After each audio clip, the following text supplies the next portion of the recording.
కృషి చేస్తేనే అమృతమిచ్చింది.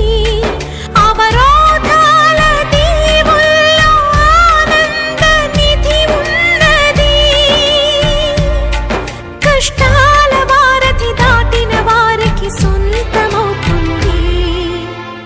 తెలుసుకుంటే సత్యమిది, తలచుకుంటే సాధ్యమిది.